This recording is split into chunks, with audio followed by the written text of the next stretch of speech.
I earned my degree online at Arizona State University. I chose to get my degree at ASU because I knew that I'd get a quality education, they were recognized for excellence, and that I would be prepared for the workforce upon graduating. To be associated with ASU, both as a student and alum, it makes me extremely proud, and having experienced the program, I know now that I'm set up for success. Learn more at asuonline.asu.edu. With so many options, why choose Arizona State University? For me, the only online option was ASU because of the quality. Their faculty was really involved with their students and care about your personal journey. The dedication to my personal development from my professors, that's been extremely valuable to me. Earn your degree from the nation's most innovative university. Online. That's a degree better. Explore more than 350 plus undergraduate, graduate, and certificate programs at asuonline.asu.edu. Calaroga Shark Media. An intriguing question emerges as Pope Leo begins his pontificate. Will he complete the unfinished writings that Pope Francis was preparing at the time of his death? Vatican observers are closely watching for signs that the new pontiff might continue several significant projects that his predecessor had initiated but could not complete. The concept of papal continuity represents a long-standing tradition within the Catholic Church. Pope Francis himself frequently emphasized the importance of avoiding what he called self-referentiality, insisting that popes should not create their own teaching authority from nothing. Instead, they are called to build upon the work of their predecessors while offering fresh perspectives and new momentum. This principle of continuity has been evident in papal transitions throughout modern church history. Traditionally, each papal address incorporates references to the immediate predecessor and other former pontiffs. These references can be either explicit or subtle, creating an ongoing dialogue across pontificates that maintains doctrinal and pastoral coherence. Pope Leo has already demonstrated this approach through numerous references to Pope Francis, while drawing substantially from his predecessor's texts. Since resuming general audiences on May 21st, Pope Leo has continued the catechesis cycle that Francis had begun as part of Holy Year 2025, focusing on the theme, Jesus Christ, our hope. The structure of these Wednesday meditations remains remarkably consistent with Francis's approach, relatively brief, accessible, and vivid presentations that frequently incorporate descriptions of artwork. In his first catechesis on May 21st, Pope Leo referenced Van Gogh's painting, The Sower at Sunset, maintaining the artistic interpretive style that Francis had established. This continuity becomes even more apparent when considering that Pope Francis, in his final catechesis on April 16th, had also employed artistic analysis, examining Rembrandt's masterpiece, The Return of the Prodigal Son. Francis's last teaching was published only in written form due to his speaking difficulties at the time. Regarding specific projects that Pope Francis left unfinished, Vatican sources indicate that at least 2 major documents were in various stages of preparation. The first involves a comprehensive document addressing children's welfare and protection, which Francis had announced on February 3rd during an international summit on child protection at the Vatican. During this gathering, which occurred just 11 days before his hospitalization, Pope Francis appeared alongside Queen Rania of Jordan and former United States Vice President Al Gore. He expressed his commitment to creating what he described as a structured approach to child protection issues throughout the global church. Francis specifically announced his intention to prepare an apostolic exhortation dedicated to children, stating his desire to provide continuity for this commitment and promote it throughout the church. However, he did not establish a specific timeline for completing this significant document. The second major project involved an apostolic exhortation focusing on the poor, which according to Vatican sources had reached the first draft stage before Francis's death. This document would have represented a culmination of Francis's consistent emphasis on what liberation theologians call the preferential option for the poor. Given Pope Leo's demonstrated social sensitivity, developed particularly during his missionary experience in Peru, Many observers believe he may be uniquely positioned to complete this work on poverty and social justice.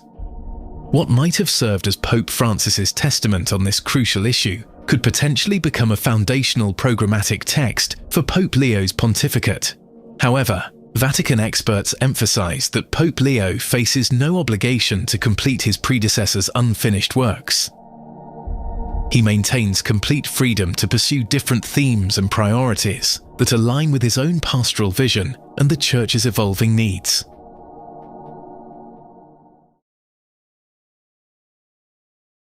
As Pope Leo begins his summer retreat to Castel Gandolfo, we'll be adjusting our schedule accordingly. Beginning tomorrow, we'll transition to a twice-weekly format.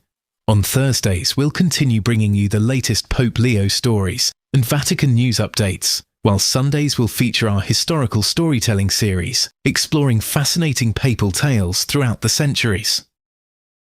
Since Pope Leo became the first American-born pontiff in May, the internet has been flooded with fraudulent content exploiting his global recognition.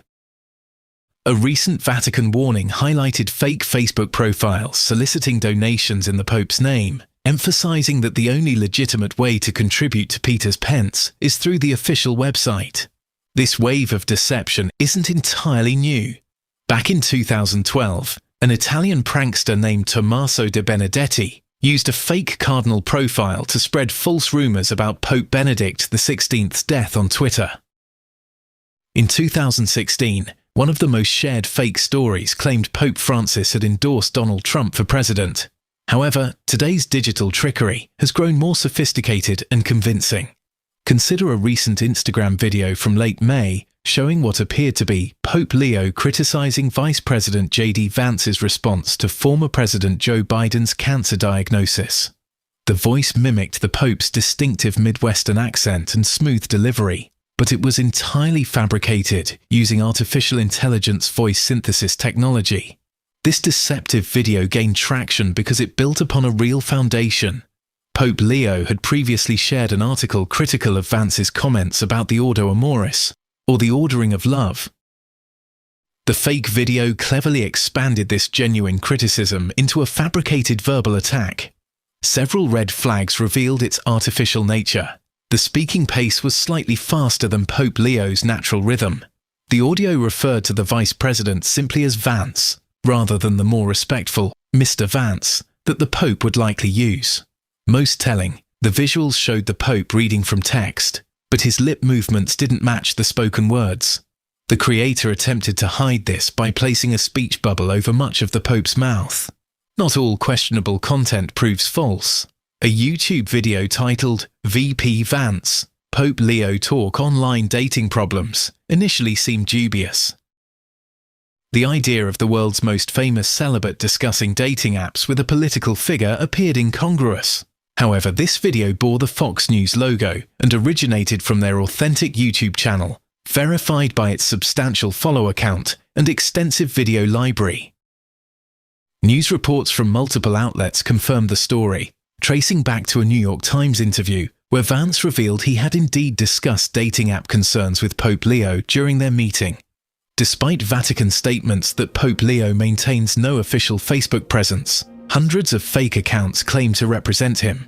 One sophisticated example, Pope Leo official page, features over 1,000 followers and accurately mentions the Pope's studies at Catholic Theological Union in Chicago. Remember, every Pope Leo Facebook account is fake. The Pope's only authentic social media presence exists on the official at Pontifex accounts on Twitter and Instagram. There's always something brewing behind palace walls, whether it's Prince Harry and Meghan Markle making headlines from afar, or Prince William and Princess Catherine quietly preparing for the future throne. I'm Mark Francis, and on Palace Intrigue, we cover every twist, turn, whisper, and wink. From royal drama to daily gossip, follow Palace Intrigue wherever you get your podcasts.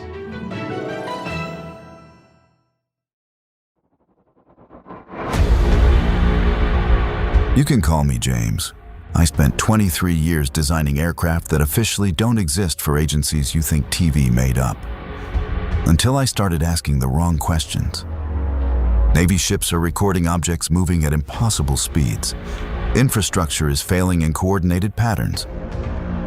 The moon looks smaller than it did 10 years ago. None of this is a coincidence. The official explanations don't add up.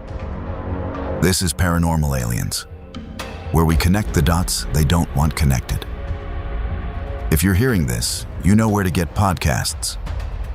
Follow Paranormal Aliens. New episodes weekly until they shut me down.